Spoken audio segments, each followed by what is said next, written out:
Starting off first with our top focus, India today expressed outrage over the news of the release of 2611 mastermind Hafiz Saeed. Speaking to the media, the spokesperson of India's Ministry of External Affairs said that Saeed's release shows Pakistan's continued support to terrorists on its soil. It is the responsibility of Pakistani government to fulfill its international obligations and take credible and effective action against terrorists like Hafiz Saeed. India, as indeed the entire international community, is outraged that a self-confessed and a UN proscribed terrorist is being allowed to walk free and continue with his evil agenda. Yesterday, a court in Lahore had ordered the release of Hafiz Saeed from house arrest. Giving his order, the judge had said that the Pakistan's Punjab government failed to give adequate evidence against Saeed. Let's go straight across now to our Pakistan Bureau Chief Taha Siddiqui joining us for more on this. Taha, this is of course an update to what we have been reporting all along. India has expressed outrage. Naturally, what's the latest that you have from the Pakistani side? We do expect the terror mastermind to walk free over the next few hours. Well, definitely from what we understand today, when the clock strikes midnight, Hafiz Saeed is supposed to be a free man. There was a meeting that is ongoing as we speak right now in Punjab, Punjab's capital, Lahore city, where the law and order of the city was discussed, and the law minister is present there. And from what I'm getting to know from my sources is that at this particular meeting, it is being decided as to what will be the next step when it comes to the detention of Hafiz Saeed. There are some reports that suggest, or some sources that are suggesting, that the government is deliberating on perhaps issuing fresh detention orders for Hafiz Saeed. But given the fact that the court have already sort of exonerated him and said that he is a free man and the government should let him go because of lack of evidence, it seems likely that by midnight tonight, Hafiz Saeed will be allowed to be free. The security detail outside his house, which has put him under house arrest, will be removed. But definitely the Punjab government right now is scrambling to find a solution for it. We saw that yesterday when the hearing happened, the government official that was present there, he repeatedly pleaded to the judge, saying that the three judges that were listening to the review decision of Hafiz Saeed's detention, the official pleaded that if we allow Hafiz Saeed to go, Pakistan could face international sanctions, diplomatic pressure. But despite that, the judges said that this was not enough evidence, and because no evidence of anti-state activity was given to the courts, that is why he will be allowed to go. And that's what we're hearing even today. That is what is probably going to most likely going to happen after midnight. Right, Taha, the laxity on part of Pakistan has also been outrightly criticized by the Indian side. They've not minced any words. They've said that Pakistan lacks seriousness when it comes to dealing with terror.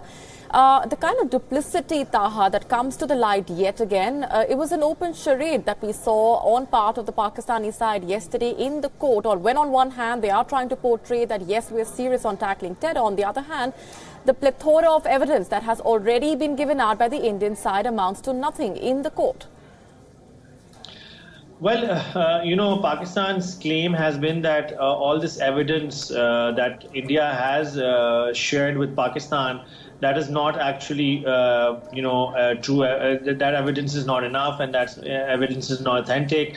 And so Pakistan outrightly sort of rejects this evidence. And repeatedly we see this. But, I mean, it's not just about the evidence that India has shared with Pakistan. In fact, Pakistan itself did its own investigation into the Mumbai attack case.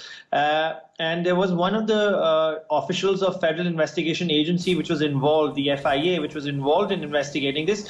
One of the officials, after his retirement, wrote a piece which amounted to almost whistleblowing, in which he talked about how these attackers left from Karachi how they found out the training ground that existed in Karachi. So all of this is on record, that Pakistan's sort of how Mumbai the Mumbai attack was carried out from the Pakistani soil, or attackers went from here. But despite that, we've seen that, not just with Hafiz Saeed, with Lakhvi, the other accused in this particular case with Mumbai attack, he is also a free man. He was kept behind bars for many years, but eventually, prosecution could not find enough evidence against him, and then he was allowed to go free too. So definitely we see that, the evidence exists. It is in files. It is with intelligence agencies, but it is not being brought forward to the judiciary. But we will closely keep monitoring the developments on that front. Moving now to a case of arson that's come in from India's Chennai. A day after violence broke out on the campus of Chennai Satyabama University following a student suicide, the campus has been closed indefinitely and students have been asked to vacate the hostel. Here's a report on what happened. Classrooms turned into war zones at Chennai Satyabama University, with students protesting the alleged suicide of a first-year student. Tables, chairs and mattresses were set on fire. Window panes were smashed as angry students went on a rampage. 24 hours later, the university officials shut down the campus and asked students to vacate the hostel. Well, a day after violence broke out inside the Satyabama University campus in Chennai, the campus wears a deserted look as the management has taken a decision to close down the campus for the next 1 month in order to bring the situation under control. All the students have been asked to leave the campus and they are heading home even as we speak. Students allege that a first-year student from Andhra Pradesh killed herself after she was humiliated by a professor for cheating during an exam. After she was sent out of the examination hall, the student allegedly hanged herself in her hostel room. Actually, one girl was caught doing some issue, like keeping a slip. We actually don't know. We are her seniors, and they didn't do anything. They just took her paper and they told her to reappear in the next exam. And with her so much sadness, she came to the room and she did suicide. According to eyewitnesses, it was the deceased students' batchmates who initiated the protests on Wednesday evening, but it soon spiraled into violence and arson.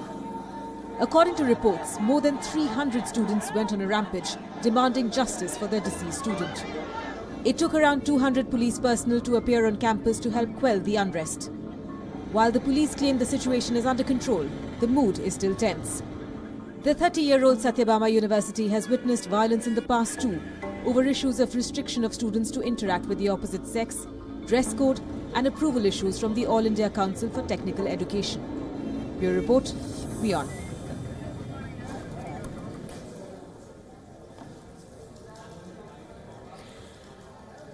That case of arson in the Chennai college has caused a widespread concern across the country. Let's go straight across now to our correspondent Nishtita Virendra, who's joining us and has been closely monitoring the developments. What have the authorities so far said, Nishtita, on this case, which, as we've been discussing through that report as well, has caused widespread concern across the country?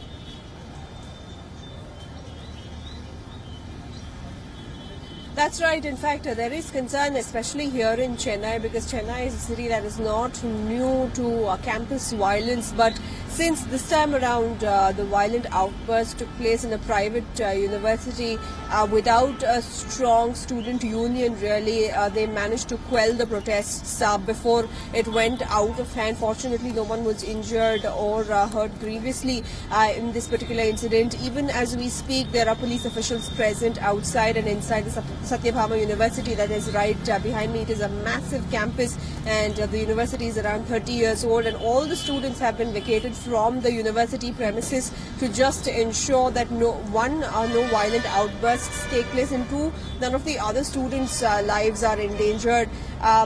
Yesterday it was just 300 students who went on a rampage, and the rest of the students were just mute spectators and bystanders, and even their life was endangered because of the violence that broke out. So as of now, the situation has been brought under control, but keeping history in mind, the police officials leaving nothing to chance, and the management too ensuring that for the next few weeks the college will be shut down in order to bring the situation back to normalcy.